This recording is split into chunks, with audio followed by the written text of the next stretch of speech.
Hi! Hello! అందరికీ నమస్కారం. Welcome back to our channel. నేను బాగున్నాను. మీ అందరూ బాగుండాలని నేనైతే కోరుకుంటున్నాను ఫ్రెండ్స్. మీరు చూస్తున్నారు కదా! అరటి పళ్ళు, పచ్చిగా ఉన్నటువంటి అరటి పళ్ళు ఇవి పాకానికైతే వచ్చాయి. ఇవి ఒక 3, 4 డేస్ పక్కన పెట్టేసి ఇవి పండు పండిపోతాయన్నమాట. అంత మంచిగా పాకానికొచ్చిన పళ్ళు. ఈ పళ్ళు మన తోటలో మన చెట్టుకి కాసిన పళ్ళనే మనం తీసుకొచ్చాము. ఒక అర డజన్ కంటే ఎక్కువగానే పళ్ళైతే తీసుకున్నాను. ఈ పళ్ళతో నేనైతే అరటికాయ బూరెలైతే తయారు చేద్దామనుకున్నాను. ఈ అరటికాయ బూరెల కోసం ఈ ఒకే సైజులో ఉన్న అంటే ఒకే రకంగా గ్రీనిష్‌గా ఉన్నటువంటి పళ్ళు తీసుకొని, వాటిని మొత్తం ఇయన్నీ కట్ చేసేసుకొని, ముక్కలు ముక్కలుగా చేసేసుకొని, మనం పక్కన పెట్టేసుకున్నాం అనమాట.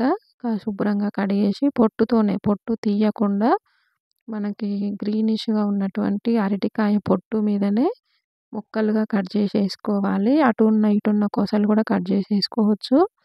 మనకి ఇప్పుడు ముందుగా ఈ మందంగా ఉన్నటువంటి ఒక పాత్ర గానీ, లేదా కుక్కర్ గానీ తీసుకోవాలి ఈ ముక్కల్ని ఉడికించడం కోసం. ఈ ముక్కలు ఉడికిస్తే ఈ ముక్కలని అరటికాయకు ఉన్నటువంటి జిగురనేది ఈ పాత్రకు పట్టేస్తది. పోదనమాట. అందుకని చెప్పేసి మనం పాత్ర అడుగుకి, సైడ్‌లకి ఆయిలయితే రాసేసుకోవాలి. తర్వాత ముక్కలైతే మనం ఆ పాత్రలో ఆయిల్ రాసి పెట్టుకున్న పాత్రలో ఏసేసుకొని, వాటరైతే యాడ్ చేసేసుకొని, మనం అవి మునిగే వరకు వాటర్ యాడ్ చేసుకున్న తర్వాత దానిపైన మనం కుక్కర్ అయితే విజిల్స్ పెట్టుకోవాలి. ఒక 5 విజిల్స్ వరకు పెట్టుకోవాలి. మామూలు పాత్ర అయితే మనకి స్పూన్ పెట్టి ఇలా నొక్కితే అది ఉడికిందో ఉడకలేదో తెలిసిపోతుందనమాట. ఇంగ చుట్టువైపు ఆయిల్ రాసినాం గదా! నీళ్ళల్లో ఆయిల్ కనిపిస్తుందనమాట. ఇలా బ్రష్‌తోని మన కుక్కర్ పాత్రకి గానీ, మనం ఏ పాత్ర అయితే ఉడికించుకోవాలనుకుంటున్నామో ఆ పాత్రకి ఆయిల్ ముందుగా రాసుకోవడం మంచిది. ఇప్పుడు దీన్ని మనం మూత పెట్టేసి క్లోజ్ చేసేసుకొని, స్టవ్ వెలిగించుకొని స్టవ్ మీద పెట్టేసుకుందాం. ఒక 5 విజిల్స్ వచ్చే వరకు చూసుకోవాలి. హై ఫ్లేమ్‌లో పెట్టాలి కుక్కరులో పెట్టినప్పుడు తొందరగా ఉడకాలంటే. ఒక 5 విజిల్స్ వస్తే మనకెంత మంచిగా ఉడికితే అంత తొందరగా పిండి కలుపుకోవడానికి వీలైతది. ఇదిగో ఉడికిపోయి మన పొట్టంతా లూజ్ అయిపోయి, ఆ పళ్ళనేవి బయటకొచ్చినట్టుగా కనిపిస్తున్నాయి కదా! మనం కుక్కర్‌లో ఏసిన తర్వాత ఉడికిన తర్వాత మనం ఆ విజిల్‌లో ఉన్నటువంటి గ్యాస్ ఉంటది కదా! ఆ గ్యాస్‌నంతా పక్కకు తీసేసుకొని, తర్వాత కుక్కర్ మూతను తీసుకొని, మనం ఇవి తీసి పక్కన పెట్టేసుకొని, కొంచెం చల్లారనివ్వాలి. కొంచెం చల్లారిన తర్వాత మనం ఈ బనానా పొట్టనేది తీసేసుకోవాలి. తీసి పక్కన పెట్టేసుకోవాలి. ఈ బనానా పొట్టు మనం డస్ట్‌బిన్‌లో ఏసుకోవడమే మనకు ఉపయోగపడదు. ఇప్పుడు మనకి ఉడికినటువంటి బనానా లోపల మనం పొట్టు తీసేసి ఏ పదార్థం అయితే తింటామో అదే పదార్థాన్ని మనం బనానాని పొట్టు తీసేసి లోపల ఉన్న వైట్‌ని మాత్రమే తింటాంగా, అలాగే అప్పలకు గూడా ఇప్పుడు ఉడికిపోయిన తర్వాత ఈ పొట్టుని తీసేసి పక్కన పెట్టేసి వైట్‌గా ఉన్నదాన్ని మాత్రమే మనం అప్పలు చేయడానికి ఉపయోగిస్తూ ఉంటాము. ఈ మనం చిప్స్ చేయాలనుకున్నా గూడా అంతే. పైనున్న పొట్టుని గీకేసి బనానా చిప్స్ అయితే చేస్తాము. అలాగే ఈ బనానా కోసం మనం మొత్తం పొట్టు తీసేసుకున్న తర్వాత, పొట్టంతా శుభ్రంగా అన్నిటి పీసెస్‌కి చేసిన తర్వాత, ఒక వెడల్పాటి పాత్ర తీసుకుంటే మంచిది. ఎందుకంటే పిండి కలపడానికి చెయ్యి తిరగదు గదా! నేనైతే మామూలు పాత్రే తీసుకున్నాను. ఈ ఈ పాత్రలో ఒక చిన్న సర్వ లాంటిది తీసుకున్నాను నేను.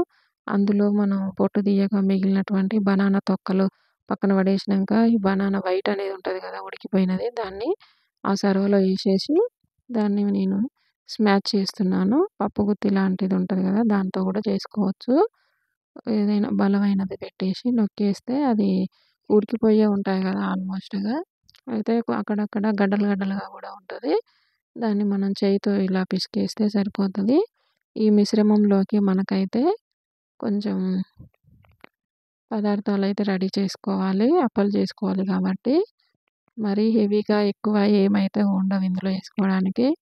కొంచెం మామూలుగా కారము, రెడ్ చిల్లీ పౌడర్ ఇది మనకు టేస్ట్‌కి తగ్గట్టు ఏసుకోవాలి. ఎక్కువ కారం ఏసుకోలేము గదా!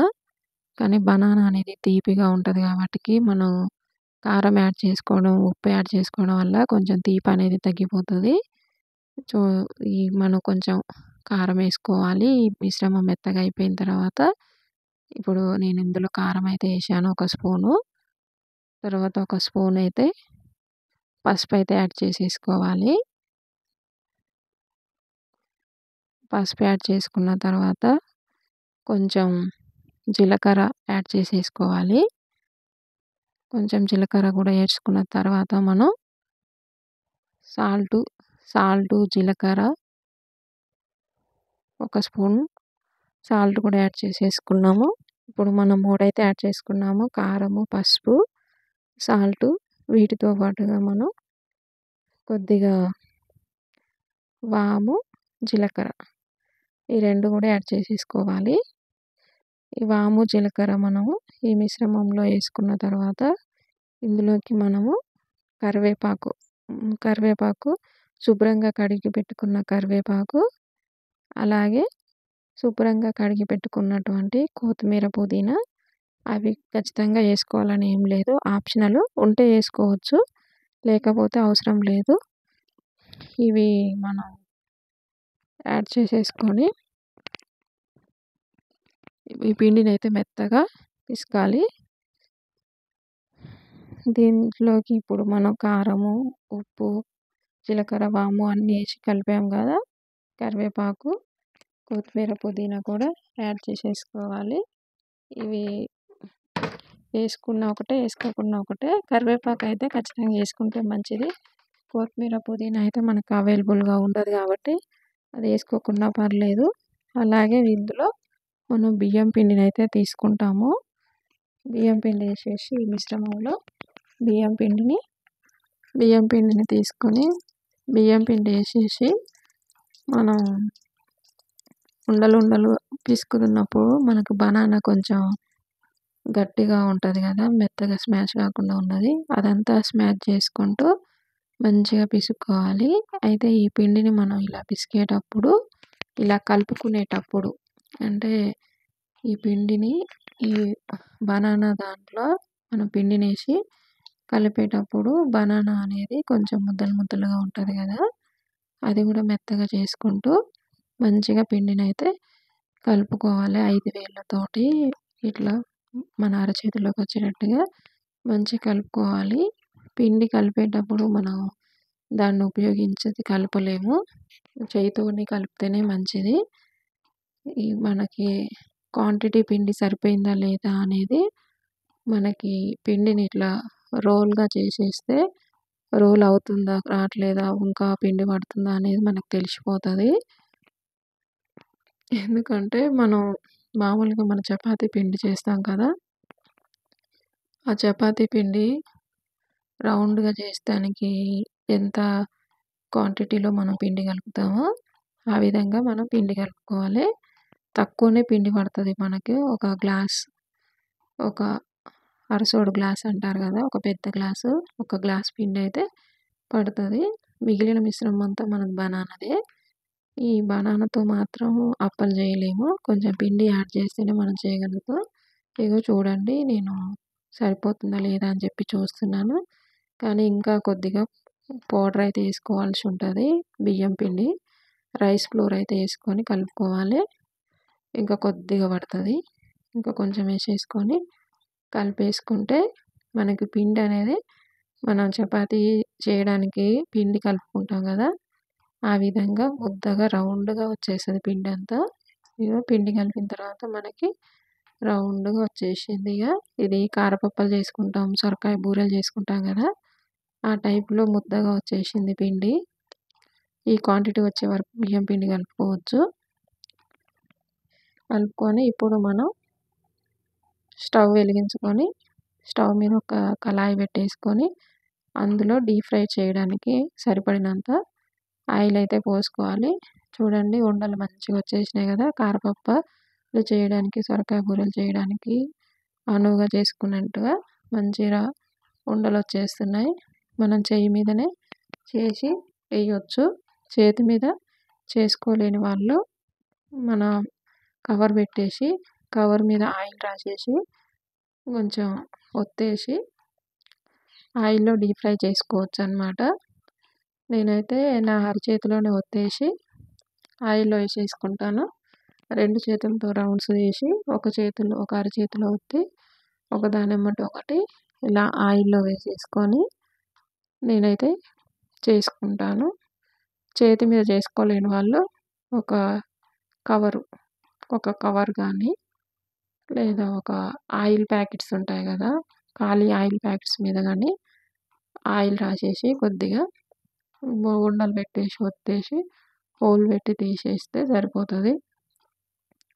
నూనెలో ఏసుకుంటే ఇవి చాలా రుచిగా ఉంటాయి.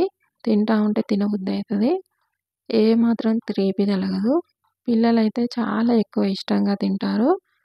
నేను వీటిని ఇంతకుముందు గూడా చేశాను. మా పిల్లలు చాలా ఇష్టంగా తిన్నారు. ఇవి టేస్ట్‌కి చాలా బాగుంటాయి. ఇవి తినడం వల్ల చాలా ఆరోగ్య ప్రయోజనాలు గూడా ఉన్నాయంట. హెల్త్‌కి చాలా మంచిది. ఈ బనానా బూరెలు అంటారు వీటిని. సొరకాయ బూరెల్లాగా బనానా బూరెలు, అరటికాయ బూరెలు. ఈ అరటికాయ బూరెల్ని ఒకదాని తర్వాత ఒకటి మనం హోల్ పెట్టేసుకొని ఉండలు చేసుకోవడం, కొద్దిగా ఆయిల్ రాసేసుకోవడం, హోల్ పెట్టేసుకోవడం, నూనెలో ఏసుకోవడం. ఇలా మనకి ఎన్నైతే పడతాయో ఆయిల్‌లో అవన్నీ ఏసేసుకొని మీడియం ఫ్లేమ్‌లో పెట్టి కాల్చుకోవాలనమాట. గోల్డెన్ కలర్ వచ్చే వరకు ఉంచుకోవాలి.